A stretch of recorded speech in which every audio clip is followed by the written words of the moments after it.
Hello everyone, welcome back to my channel. कैसे हैं आप सब। आज हम लोग का फोर्थ चैप्टर स्टार्ट होगा जिसका नाम है वंशागति और विविधता के सिद्धांत। ये जो हमारा फोर्थ चैप्टर है वंशागति और विकास में अगर देखा जाएगा तो ये जो वंशागति और विविधता के सिद्धांत जिसे principle of inheritance and variation के नाम से जाना जाता है, ये हमारा फोर्थ चैप्टर है।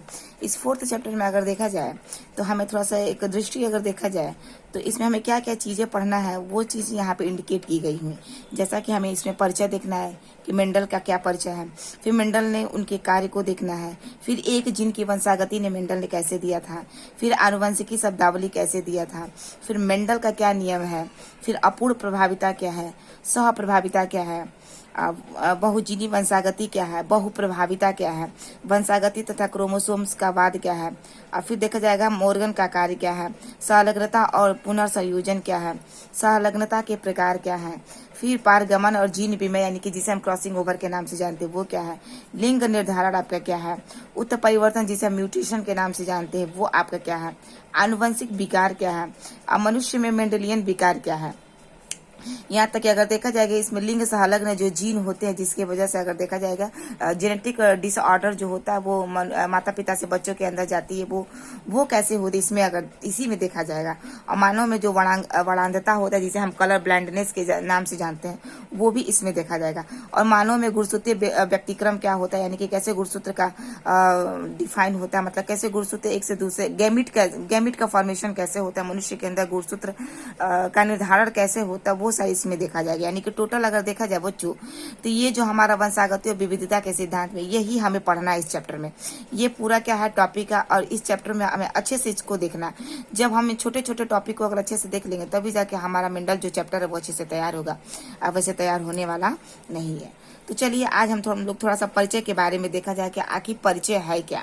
मेंडल के बारे में थोड़ा सा जानना बहुत जरूरी है क्योंकि मेंडल को ही हम फादर ऑफ जेनेटिक्स के नाम से जानते हैं। ये है हमारे मेंडल जेनेटिक्स के फादर जिसे हम ग्रेगर जॉन मेंडल कहते हैं। कभी कभार परीक्षा में इनका पूरा नाम भी पूछने को आता है, ग्रेगर जॉन मेंडल। यानी कि मेंडल का पूरा नाम क्या है, ग्रेगर जॉन मेंडल। इनका जन्म जो 1822 में हुआ था और 1884 में किडनी इन्फेक्शन की वजह से यानी कि किडनी में कुछ डिसऑर्डर डिफेक्ट यानी कि इन्फेक्शन की वजह से इनकी मौत हो गई थी। तो चलिए इंट्रोडक्शन देखा जाए तो देखो बच्चों, हम जैसा कि जानते हैं कि प्रत्येक बच्चा जो होता है वो हूबहू अपने माता पिता के जैसे नहीं होता। क्योंकि इस चैप्टर में अगर देखा जाए तो वंशागति और विविधता में देखा जाए तो इनहेरिटेंस का मतलब ही होता है कि जो चीज बच्चे से माता पिता से जो लक्षण डायरेक्ट बच्चे के अंदर आता है उसी को ही हम वंशागति कहते हैं, यानी कि उसी को ही हम इनहेरिटेंस कहते हैं। यानी कि सब बहुत सारे ऐसे हम सब लोग ही होते हैं, यानी कि जीव जंतु दुनिया में जितने जीव हैं जिनका निर्माण हो रहा है, जो बच्चा बन रहा है उस बच्चे के अंदर माता पिता के ही लक्षण आते हैं जिसे हम इनहेरिटेंस कहते हैं।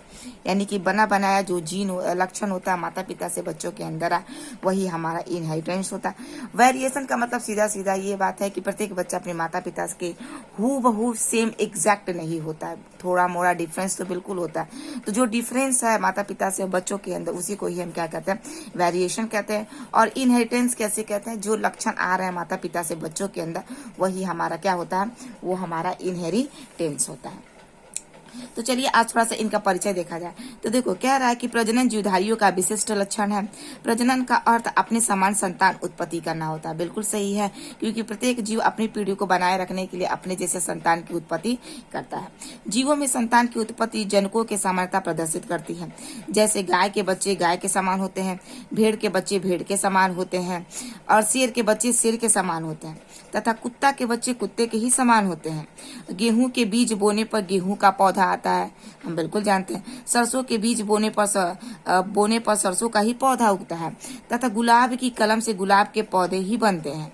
संतान तथा जीवों की समानता इतनी होती है कि कोई अनपढ़ व्यक्ति भी उनकी पहचान भी उसी सदस्य के रूप में करता है। बिल्कुल कोई भी अनपढ़ अगर व्यक्ति हो तो वो पहचान जाएगा कि इस ग्रुप का मेंबर का ये सदस्य, गेहूं के प्रजाति गेहूं है तुरंत बता देगा, गुलाब है तो गुलाब की ये प्रजाति है।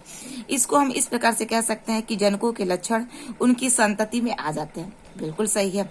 इस प्रकार जनकों के लक्षण या गुणे का उनकी संततियों में संचरण यानी कि ट्रांसमिशन, जिससे संतति की जनकों से समानता प्रदर्शित होती है, वही हमारी क्या होती है, आनुवंशिकता होती है, जिसे हम हेरिडिटी कहते हैं। यानी कि कहा जा रहा है संतति से अपने माता पिता से कहा जा रहा है बच्चों, संतति माता पिता के जो लक्षण होते हैं संततियों के जनकों से क्या होती है, समानता प्रदर्शित करती है, हमारी आनुवंशिकता कहलाती है।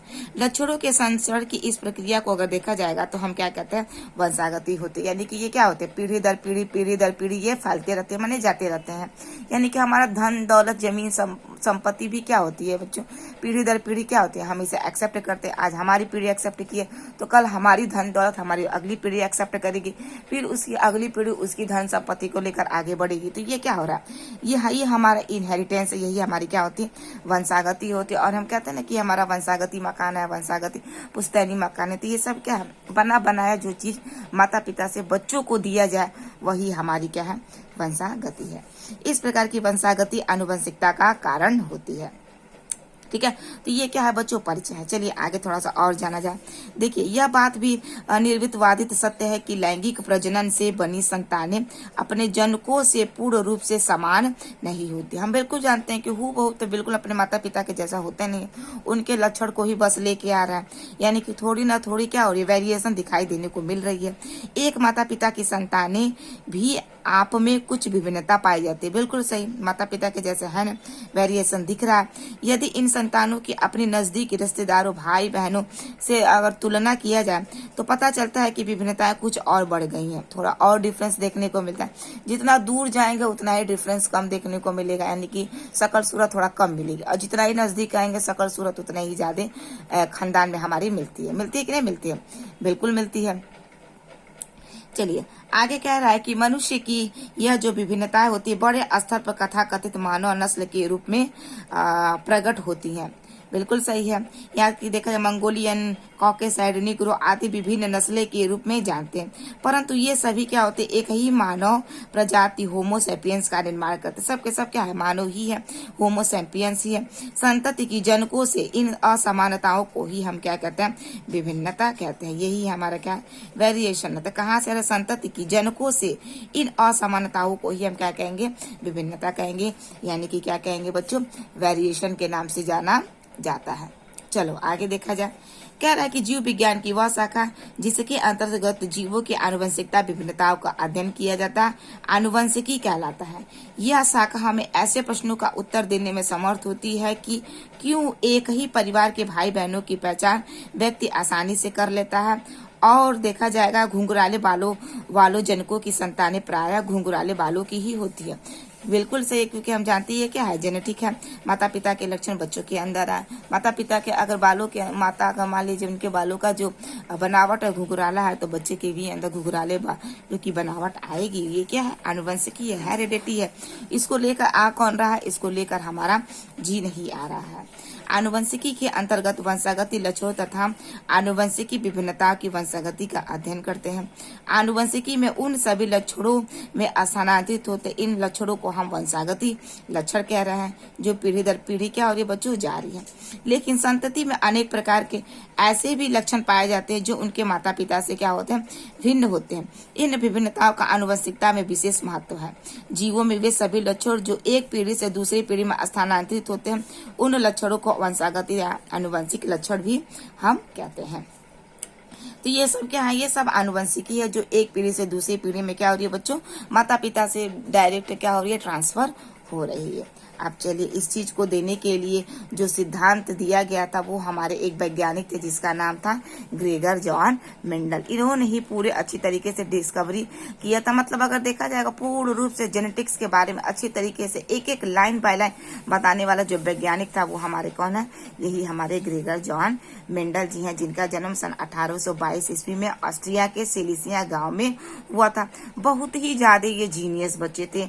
इनका प्रारंभिक शिक्षा दीक्षा जो है वो गरीब परिवार में हुई थी।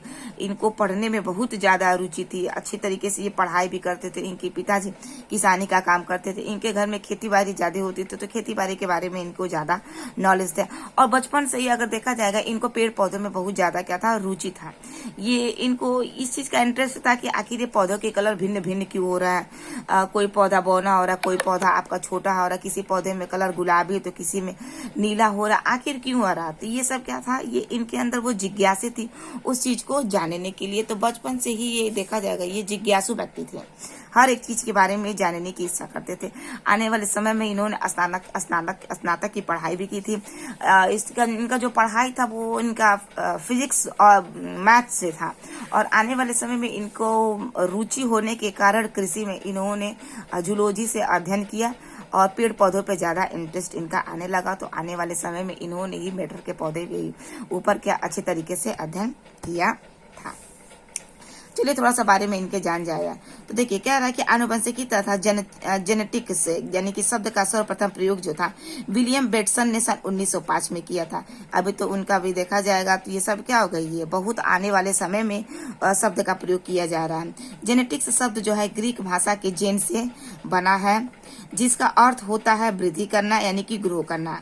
आनुवंशिकी की इकाई जीन है। आनुवंशिकी के आधारित सिद्धांतों की जो खोज थी ग्रेगर जॉन मेंडल, यानी कि आधार अगर देखा जाए जो खोज करने वाला जो वैज्ञानिक था यही हमारे कौन थे, ग्रेगर जॉन मेंडल। यानी कि आधारभूत इकाई की जो डेवलपमेंट की थी, खोज किया था, यही वैज्ञानिक है ग्रेगर जॉन मेंडल। बाद में सारे वैज्ञानिक आ रहे थे, अपना कार्य कर रहे थे, क्योंकि जब जिस समय ये स्टडी कर रहे थे उस समय एक बहुत ज्यादा फेमस वैज्ञानिक था जिसका नाम था डार्विन।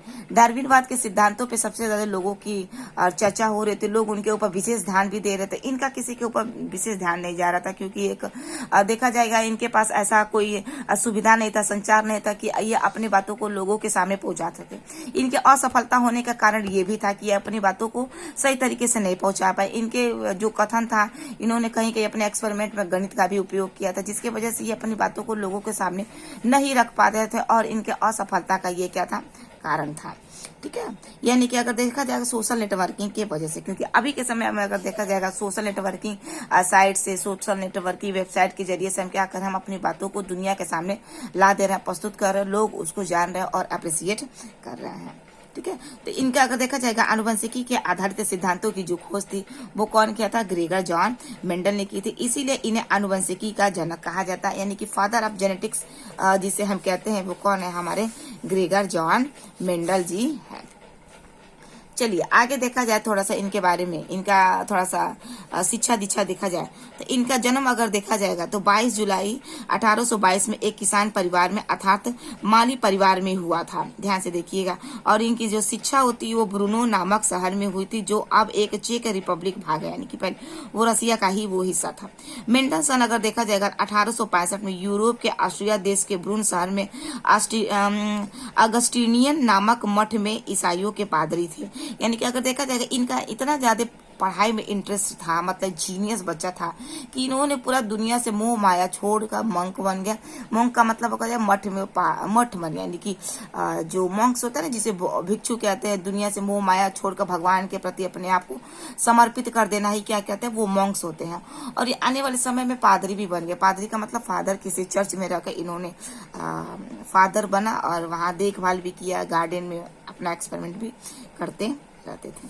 ठीक है, तो मेंडल देखा जाएगा तो गणित विज्ञान का अध्ययन जो है ऑस्ट्रिया की वियना यूनिवर्सिटी में किया था। हमारा आनुवंशिकी संबंधित जो भी मौलिक जो ज्ञान था वो मेंडल द्वारा मटर के पौधे पर किए गए प्रयोगों के निष्कर्ष पर आधारित है।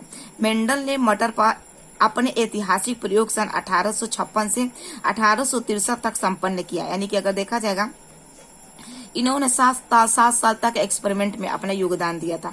अपने अवकाश के समय में अगर देखा जाएगा तो गिरजाघर के बागीचे में मेंडल ने मटर के पौधे पर संकरण के अनेक प्रयोग किए, क्योंकि देखा जाएगा जिस चर्च में ये पादरी थे वहां पे स्कूल भी था, स्कूल में पढ़ाते भी थे। और जब छुट्टी होती थी तो एक्सपेरिमेंट करने के लिए पीछे जो इनका बागीचा था जहाँ पे इन्होंने मटर का पौधा लगाया था वहां पे प्रयोग करने के लिए जाते भी थे।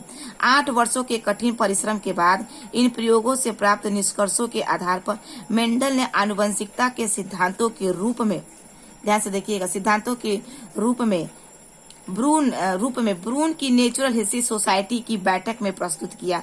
ठीक है, यानी कि मेंडल ने वंशागति के मूल नियम बनाकर मटर के पौधे के 7 तुलनात्मक लक्षणों पर अपने संकरण प्रयोग किए थे और आधुनिक आनुवंशिकी की नींव डाली थी। यानी कि अगर देखा जाएगा मेंडल ने ज्यादा लक्षणों का चुनाव नहीं किया था, केवल 7 लक्षणों का ही चुनाव किया और उसमें जो कॉन्ट्रैक्टिंग ट्रेड्स जो होती हैं उनका इस्तेमाल किया था। यानी कि अगर देखा जाएगा मेंडल एक तरह से बहुत ही लकी भी था, क्योंकि जिस लक्षणों का चुनाव किया था 7 लक्षणों में, उसमें प्रभावी अप्रभावी बहुत अच्छे तरीके से देखने को मिलती है।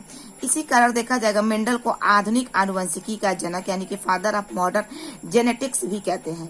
इन प्रयोगों को सन 1866 में the annual proceedings of natural history society of भ्रूण नामक साधारण सी पत्रिका में प्रकाशित किया गया था। ये एक मैगजीन है, इसी मैगजीन में देखा जाएगा 1866 में ही मेंडल का जो सिद्धांत था उसको क्या किया गया, प्रकाशित किया। वो भी कहाँ पे, the annual proceedings of natural history society of भ्रूण शहर के में ही क्या किया था, इस मैगजीन को प्रकाशित किया गया था। वो भी कब, सन 1866 ईस्वी में। इस चीज को आप याद रखिएगा।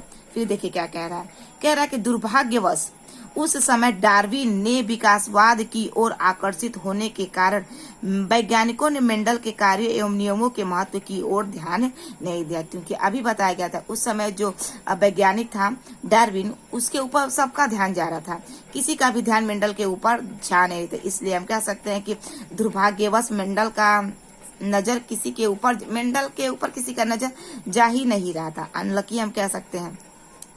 कह रहा है कि मेंडल का यह महत्वपूर्ण जो कार्य है 35 वर्षों तक उपेक्षित रहा और मेंडल की मृत्यु सन 1884 ईस्वी में हुई थी।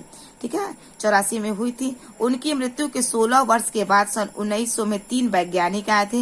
हॉलैंड का ह्यूगो डिब्रिज था, ऑस्ट्रिया का तुम्हारा सेरमैक था और जर्मनी का हमारा कार्ल कोरेंस था, कि स्वतंत्र रूप से अलग अलग काम करके वही निष्कर्ष निकाले जो मेंडल ने प्रस्तुत किए थे।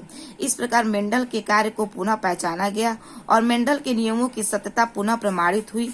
इन खोजों को मेंडल के नियमों की पुनः खोज कहा गया। यानी कि हम कह सकते हैं कि मेंडल के मरने के बाद ये जो 3 वैज्ञानिक आए, तो समझो मेंडल को रीडिस्कवरी का जो सिद्धांत देने वाला जो वैज्ञानिक था, यही वैज्ञानिक थे, 3 वैज्ञानिक। इन्हीं तीनों वैज्ञानिक के वजह से ही मेंडल को मरणोपरांत उपाधि वगैरह भी मिली और इन्हीं के वजह से आज हम मेंडल को फादर ऑफ जेनेटिक्स के नाम से जान रहे, क्योंकि इनका सबसे बड़ा योगदान था। चाहते तो ये मेंडल के एक्सपेरिमेंट को दबा सकते थे, लेकिन इन्होंने ऐसा नहीं किया। मेंडल के सिद्धांतों का रीडिस्कवर किया। ये कहें कि अरे भाई जो चीज अभी के समय में उसका डिस्कवरी हो रहा है, ये तो बहुत साल पहले इस मेंडल नामक वैज्ञानिक ने कर दी है और जो भी एक्सपेरिमेंट किया है काम, वो सारी की सारी चीजें मैगजीन में छप चुकी हैं। तो क्यों न इसके सिद्धांत को रीडिस्कवर किया जाए और दुनिया के सामने इनकी बातों को लाया जाए और दिखाया जाए कि जो अभी के समय में हम जो एक्सपेरिमेंट कर रहे हैं, जो कार्य कर रहे हैं, ये बहुत साल पहले वो किया जा चुका है।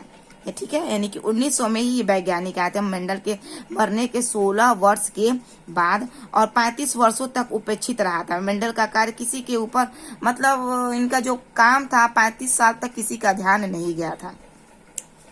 अब देखिए कह रहा है कि उपयुक्त तीनों वैज्ञानिकों को प्रयोगों के परिणाम स्वरूप मेंडल के नियमों की पुनः खोज विश्व के सामने आई और आनुवंशिकता के इस नियम को मेंडलिज्म कहते हैं और इन्हीं तीनों वैज्ञानिक के वजह से ही आज हम आनुवंशिकता के नियमों को हम क्या कहते हैं बच्चों, मेंडलिज्म कहते हैं। यानी कि मेंडल का जो नियम उजागर हुआ इन्हीं 3 वैज्ञानिकों के वजह से, कार्ल कोरेंस, ह्यूगो डिब्रिज और आपका सेरमैक। ठीक है, आप देखिए अब क्या कह रहा है। अब कह रहा है कि मेंडल द्वारा मटर के पौधे का चुनाव, सिलेक्शन ऑफ पी प्लांट। आखिर मेंडल ने मटर के पौधे को क्यों चुना, कोई तो कोई रीजन होगा ना। तो देखिए क्या हो रहा है। कह रहा है कि मेंडल ने अपने प्रयोगों के लिए उद्यान मटर, जिसे हम गार्डन पी के नाम से जानते हैं, या मटर को चुना था। यानी कि इसी गार्डन पी जो हम खाते हैं, पी मटर पी, उसी को ही चुना, जिसका वैज्ञानिक नाम क्या था, पाइसम सेटाइवम था। इसको भी आप इंडिकेट करें, क्योंकि ये भी परीक्षा में कई बार बहुविकल्पी में पूछ देता है कि मेंडल जिस एक्सपेरिमेंट का प्रयोग किया था उसका वैज्ञानिक नाम क्या था, तो पाइसम सेटाइवम था। उनकी सफलता का मुख्य श्रेय अगर देखा जाए, कुछ श्रेय मटर के पौधे के चुनाव को भी दिया जाता है। क्यों? क्योंकि इनके चुनाव के कुछ लाभ जो है निम्नलिखित है। आखिर क्या मेंडल ने मटर में ऐसा खूबी देखा था जिसके वजह से उन्होंने मटर को ही चुना था और आने वाले समय में मटर पे ही वो एक्सपेरिमेंट मिला। तो देखो, जैसा कि हम जानते हैं कि मटर का जो पौधा होता है वो 1 वर्षीय होता है, एनुअल होता है और आसानी से उगने वाला होता है, और हम एक साल में 2 से 3 बार इससे कि इनकी प्रोजीनी, इनके संतान उत्पन्न कर सकते हैं, क्योंकि ये 1 वर्षीय पौधा है और आसानी से कम ही समय में अपना जीवन चक्र पूरा कर लेता है। अगर मेंडल मटर के पौधे के बजाय कोई अन्य पौधा चुनता तो उनको लंबा समय तक इंतजार करना पड़ता, माने अगली पीढ़ी की, और इसमें अगली पीढ़ी को आने में ज्यादा समय नहीं कि 3 से 4 महीनों में ही क्या हो रहा है, अपना जीवन चक्र पूरा कर ले रहा है। आगे देखिए क्या कह रहा है। कह रहा है कि मटर प्रकृति में क्या होता है, स्वपरागित होता है। स्वपरागित का मतलब होता है सेल्फ पॉलिनेशन। इनके अंदर आसानी से क्या होता है, सेल्फ पॉलिनेशन की क्रिया होती है, परंतु इनमें आसानी से स्वपरागण कराया जा सकता है। क्यों? क्योंकि ये क्या होते हैं, द्विलिंगी होती, नर मादा एक ही में होती थी, इसलिए इनके अंदर अगर देखा जाएगा स्वपरागण आसानी से हो सकता है। लेकिन पर परागण भी कराया जा सकता है। हम क्या कर सकते हैं कि अगर एक ही में पौधा है तो उसके मेल गैमीट को उठाकर उसी के फीमेल गैमीट के ऊपर रखकर क्रॉस पॉलिनेशन भी करा सकते हैं, और मेंडल ने किया भी था। सेकेंड पीढ़ी में यानी कि सेकेंड फीलियल जनरेशन में मेंडल ने आपस में ही क्या किया था, स्वपरागण करा दिया था। यानी कि अगर देखा जाएगा बैगिंग किया था। बैगिंग का मतलब उसी का परागकण उठाकर मादा के वर्तिकाग्र के ऊपर रखकर निषेचन भी कराया था, अर्थात इसमें संकरण आसान भी था। देखो, मेंडल का तीसरा जो एक्सपेरिमेंट था, आखिर मेंडल ने पौधे को क्यों चुना था, तो देखो कह रहा है कि संकरण से अनेक संकर मिलते हैं और वे उर्वर होते हैं, अथवा अतः एक पौधे से अनेक बीज मिलते थे, जिसके कारण परिणामों का विश्लेषण प्रामाणिक एवं आसान भी था। यानी कि अगर देखा जाएगा जो हम संकरण करके अनेक बच्चे पैदा कर रहे थे तो वो क्या था, एक प्रकार का उर्वर भी था, फर्टाइल भी था, और उससे हम क्या कर रहे थे, बहुत सारे बीजों की उत्पत्ति कर रहे थे और बीज को इकट्ठा भी कर लेते थे बिल्कुल आसानी तरीके से, और परिणाम जो था इनका रिजल्ट बहुत आसानी से मिल भी जाता था मटर पे। देखो कह रहा है कि सबसे महत्वपूर्ण कार्य यह था कि मटर में किसी एक लक्षण के लिए स्पष्ट वैकल्पिक रूप यानी कि अल्टरनेटिव फॉर्म वाली अनेक किस्में उपलब्ध थी। यानी कि एक ही मटर के पौधे में बहुत सारे कैरेक्टरिस्टिक्स देखने को मिलते हैं, जैसे पौधे की लंबाई। ठीक है, पौधे की लंबाई में क्या होता है, एक लंबा हो जाएगा, एक क्या हो जाएगा, पौधा हो जाएगा।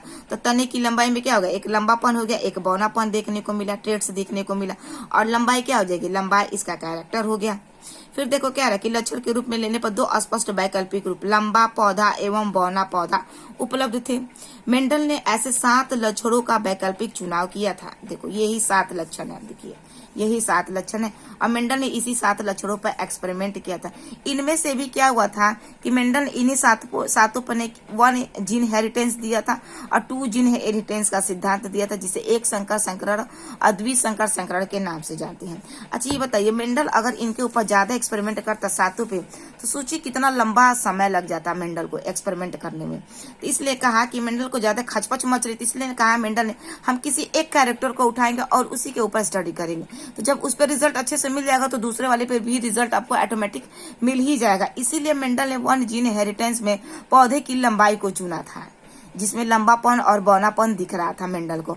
और मेंडल को इस बात पे बड़ा डाउट हो रहा था कि असल जिंदगी में अगर देखा जाए, नॉर्मल अगर महिला अगर 4 फुट की हो, अगर पुरुष 5 फुट के, तो अगर उनमें अगर कपल्स हैं और उनके जब बच्चे पैदा हो रहे हैं तो एवरेज बच्चे आते हैं, माने मीडियम वर्ग के बच्चे आते हैं। लेकिन इनमें तो ऐसा कुछ था ही नहीं, लंबा मटर का पौधा है और बौना लंबा मटर का पौधा, और उनमें जब क्रॉस कराया जा रहा तो उनको फर्स्ट पीढ़ी में सारे के सारे लंबे मिल रहे थे, इनको बहुत अंदर से अंदर ही क्या मिल रहे, खलबली मच रहे थे। आखिर क्यों ऐसा हो रहा था, तभी मेंडल ने पौधे की लंबाई पे एक्सपेरिमेंट करना चालू कर दिया। आखिर क्यों ऐसा